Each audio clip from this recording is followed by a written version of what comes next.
주제 시작하겠습니다.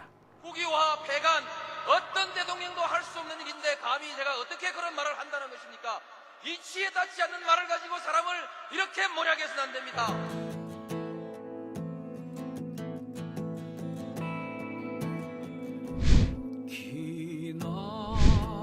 기나긴 밤이었거든 압제의 밤이었거든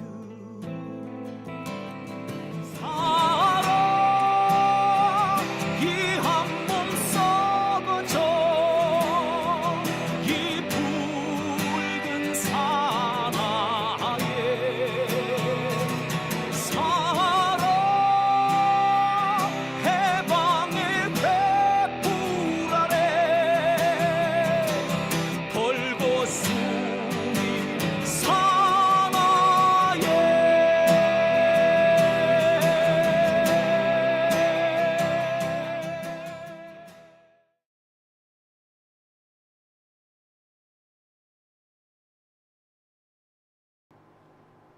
네. 국유화 폐간 아이고. 예. 자꾸 뭘 잘못 누르네요. 키를 잘못 눌러서.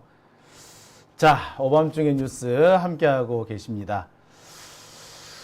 자, 그러면 이제 두 번째 주제 넘어가 보겠습니다. 두 번째 주제는요, 방통위 관련된 소식입니다. 오늘 법원에서 방통위 2인 체제가 위법하다라는 판결을 내렸습니다. 글쎄요, 방통위 2인 체제 예, 위법하다는 거 우리가 일찌감치 알고 있었죠. 이게 참 법원에서 이런 판결을 내려줄 것인가 우리는 걱정을 많이 했는데 결국 오늘 법원이 방통위 2인 체제는 위법하다는 점을 분명히 했습니다. 자, 방통위 2인 체제가 위법하다. 자, 문제는 이게 위법한 게 문제가 아니고 그래서 이진숙과 김태규는 어떻게 될 것이냐 이겠죠. 위법한 행위를 한 사람은 이진숙과 김태규입니다. 이 김태규와 이진숙 이들은 불법 행위를 했어요. 그리고 이진숙은 그 불법 행위 때문에 탄핵을 당했습니다. 앞으로 이들의 운명은 어떻게 되겠습니까? 사실 중요한 거는 법원이 어떤 판결을 내렸다 보다 이들이 어떤 짓을 할 것인가, 어떻게 될 것인가 이게 더 중요한 부분 아닐까 싶네요. 자, 하나하나 짚어보도록 하겠습니다.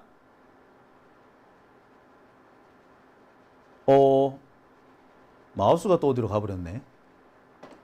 예, 시작하겠습니다. 자, 오늘 이런 기사가 갑자기 딱 떴습니다. MBC 박문진 이사 임명 효력 정지라고 말이죠. 자, 내용을 좀 살펴볼까요? 자, 이렇게 나옵니다. 합치 원리가 적용되려면 의사 의결 정족수의 각 요건이 충족됐다는 전제가 필요하다. 각 전제 조건은 합의제 기관의 구성에 관한 법률의 입법 목적 등에 부합하는 참여 가능성이 보장되거나 각 절차법적 한계 내에 있어야 한다. 2인 위원으로 방통위원장에 부여된 중요사항을 심의 의결하는 것은 방통위법이 추구하는 입법 목적을 저해하는 측면이 있다. 자, 두 번째 뭐 여러 가지 내용이 있습니다만 그중에 제일 핵심되는 부분이 이거겠죠. 2인 위원으로 방통위원장에 부여된 중요사항을 심의 의결하는 것은 방통위법이 추구하는 입법 목적을 저해하는 면이 있다라고 말이죠. 자, 어떻습니까? 2인 위원으로 방통위를 운영하는 것은 입법 목적을 저해한다. 즉 위법하다는 것을 인정해 버렸습니다. 결국 이 위법한 행위 2인 위원이 누굽니까? 예, 이진숙하고 김태규죠. 이 두 사람이 북치고 장구치고 나발 불고 춤추고 한 것은 위법하다라고 판결을 내려버린 겁니다. 물론 이건 본안 판결은 아닙니다. 하지만 결정문 내용을 보면 사실상 본안 판결을 한 것으로 봐도 무방할 것 같습니다. 본안 판결이 나오기 위해는 앞으로 상당한 시간이 걸릴 거예요. 공방이 계속될 거예요. 하지만 그 전에 이 결정이 나왔다는 것은 사실상 방통위가 패했다는 것을 명백히 해주는 겁니다. 지금 당장 이사를 갈아치워야지 문제가 해결이 되는데 갈아치우지 못하는 거잖아요. 예. 이렇게 되면은 앞으로 재판은 짧게는 6개월, 길게는 2, 3년까지 갈 겁니다. 그럼 그 2, 3년 뒤에는 이미 상황은 끝난 뒤죠. 윤석열의 임기가 끝난 뒤가 될 수도 있어요. 그렇게 되면 어떻게 되겠습니까? 예. 사실상 오늘 내려진 이 결정이 최종 결론에 가깝다. 본안 판단이나 다름없다. 라고 봐도 과언이 아니라는 거죠. 향후에 이 결정 내용이 뒤집어질 가능성은 그닥 크지 않습니다. 뭐 나중에 항소심 갔을 때 어떻게 바뀔런지는 모르겠으나 적어도 1심 진행이 되는 중에는 바뀔 가능성이 그닥 크지 않다고 생각이 드네요. 자,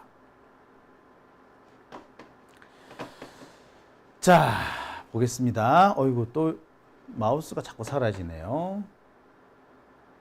이로써 이진숙, 김태규 두 사람으로 운영되던 이 체제는 완전히 붕괴된 겁니다. 더 이상 이 둘만으로 방통위를 운영할 수 없고 이미 이들이 저질렀던 여러 가지 결정들 다 뒤집을 수 있다라는 결론이 나옵니다. 이진숙이 복귀하기도 어려울 뿐더러 설령 복귀하더라도 2인 체제가 계속되는 상황에서는 아무것도 할 수 없는 겁니다. 더 중요한 것은 지금까지 진행된 모든 의결이 다 무효가 될 가능성이 높다는 겁니다. 아직까지 소송이 제기되진 않았으나 KBS와 EBS 역시 이사 선임이 무효라는 주장이 나올 수밖에 없게 돼 있어요. 뿐만 아니라 이진숙이 임명한 각종 방송 유관기관에 대한 이사장 혹은 이사 임명 역시 다 무효가 되는 겁니다. 싹 다 무효가 될 수도 있어요. 소송 제기하는 족족 그러한 결론이 나올 가능성이 높아져 버렸습니다. 사실상 이진숙, 김태규는 탄핵 당한 거예요. 이제는. 자, 그래서 만약에 이진숙 같은 경우에 탄핵 심판은 어떻게 되느냐? 김태규는 아직 탄핵을 안 당했지만 이진숙은 현재 탄핵 소추가 되어 있는 상태고 헌법재판소에서 탄핵을 기다리고 있는 상황 아닌가요? 자, 그런데 지금 이진숙은 아무것도 할 수 없는 상황입니다. 예. 그러니 체제가 붕괴된 건 물론이고 탄핵을 기다리는 그런 상황이 된 거죠. 자, 그래서 탄핵 심판 어떻게 될 것 같은데? 아까도 말씀드렸습니다만 이 사안에 대해서 본안 판결까지 가는 거는 정말 머나먼 시간이 소요될 겁니다. 상당히 긴 시간이 소요될 거예요. 제가 볼 때 한 2년 끈다고 봅니다. 1심 끝나는데 2년 이상 끌 거예요. 6개월 이내에 나올 수 있다라고 생각하는 사람들도 있긴 있습니다만 정말 짧은 경우에 그러하고요. 실제로는 이보다 훨씬 더 길다고 봐야 될 겁니다. 그리고 제가 볼 때 이거 본안 판결이 아니지만 본안 판결에 준합니다. 결정문 내용을 보면 사실상 판결문과 다를 바가 없어요. 그렇게 만들어 놓고 나중에 본안 판결에서 뒤집는다? 예, 결정적인 다른 뭔가가 나오지 않는 이상, 엄청난 상황 변화가 생기지 않는 이상 그렇게 나올 가능성은 없어요. 하지만 어쨌거나 그때까지는 아주 멀고 긴 여정이 필요할 겁니다. 자, 그런데 그 전에 무슨 일이 생긴다? 이진숙 탄핵 심판이 나올 거예요. 탄핵 심판은 보통 6개월 이내에 끝내라고 돼 있죠. 공직 같은 게 공무원이니까 이 공무원의 이 공백이 너무 길어지게 되면 일을 잘 못할 거 아닙니까? 사실 여러 가지 업무에 지장이 생기잖아요. 그러니까 이 탄핵 심판 같은 경우는 빨리 끝내주는 게 원칙이에요.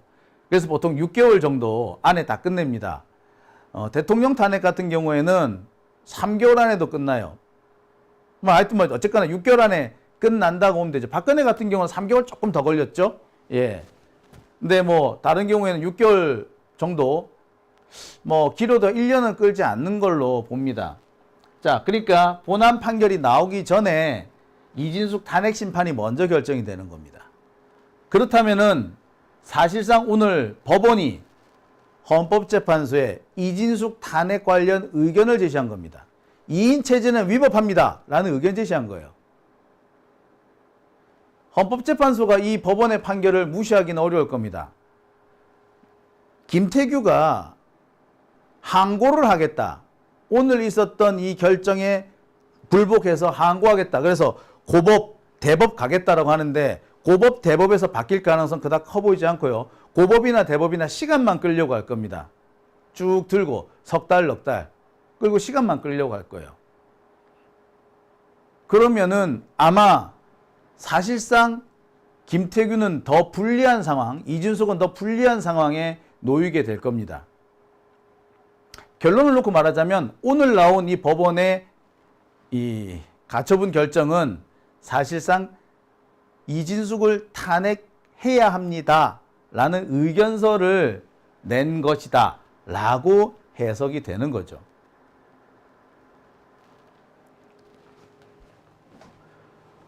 그래서 오늘 판결이 정말 중요하다라고 말씀을 드리는 겁니다.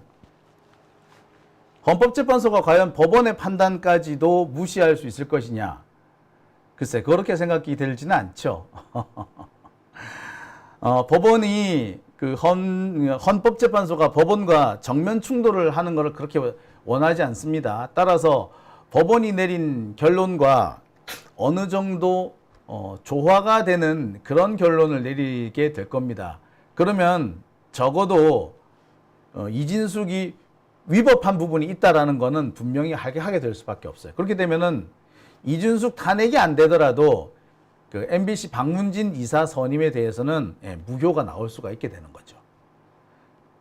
아무리 안 좋게 최악의 상황을 가정하고 얘기를 하더라도 글쎄 아마 상당히 이진숙한테는 불리한 그런 조건이 아닌가, 윤석열한테는 매우 불리한 상황이 아닌가라는 생각이 드네요. 자, 그리고 여기서 또 중요한 부분이 하나 더 있습니다. 지금 현재 민주당하고요, 과방위, 국회 과방위에서는 방통위원, 현재 공석으로 있는 국회 측에서 할 수 있는 공석, 이 현재 3명이 있는데 방통위원 3명을 추천하겠다라고 지금 공언을 하고 있습니다. 아마 오늘 있었던 이 판결이 이 방통위원 추천을 더 가속화하지 않겠느냐, 그 명분을 더 강하게 주지 않겠느냐라는 저는 판단이 들어요. 오늘 결론이 그거 아닙니까? 방통위 2인 체제는 위법하다는 거.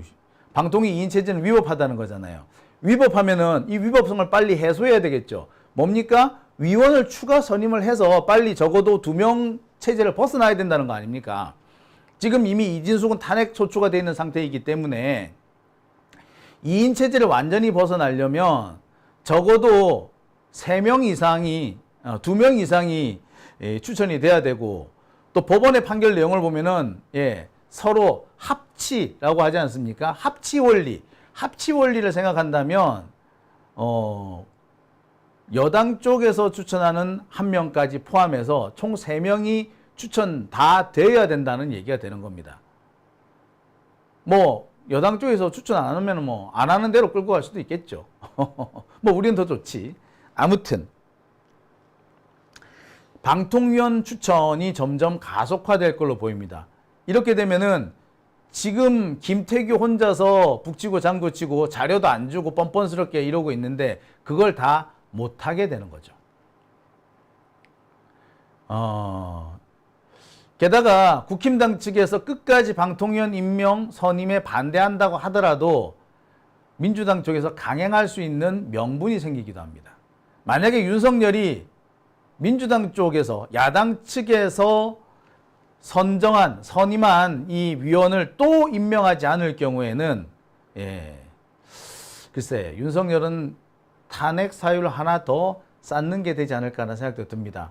사실상 방통위 장악, 방송 장악은 이제 끝났다라고 봐야 되는 거라고 생각이 드네요. 그러니까 오늘 결정이 어떻게 보면 잠정 결정, 그러니까 임시 결정이잖아요. 가처분이니까 임시 결정이에요. 임시 결정이지만 중요한 의미를 가지는 이유가 여기 있는 겁니다. 아까도 말씀드렸습니다만 민주당 쪽에서는 아마 조국 혁신당하고 협의를 해가지고 방통위원 2명을 아마 선임을 할 거예요. 그리고 국힘당 보고 니들도 1명 선임해라 라고 해서 총 3명을 선임을 할 겁니다. 그리고 임명을 해달라고 대통령한테 보낼 거예요. 근데 지난번에 윤석열이 이 방통위원 임명을 거부해버리죠. 그래서 최민희 의원님 지금 그때 방통위원을 못하고 결국 국회의원이 되신 거 아닙니까? 그리고 지금 국회 과방위원장하고 계시잖아요. 자, 이런 사태가 또 생길 수가 있는데 그렇게 될 경우에는 이거는 진짜 탄핵 사유가 돼버리는 겁니다. 탄핵 사유를 하나 더 추가하는 상황이 되는 거죠. 이런 면에서 보자면 오늘 있었던 이 법원의 판결은 별것 아니다라고 생각할 수도 있겠으나 잠정 판결 아니냐, 뭐 임시 판결이고 본안 판결도 아니지 않느냐라고 뭐 의미를 축소할 수 있을지는 모르겠으나 글쎄요. 제가 설명해 드린 것처럼 이 의미가 적지 않다. 그리고 이 판결로 인해서 방통위나 윤석열한테는 중대한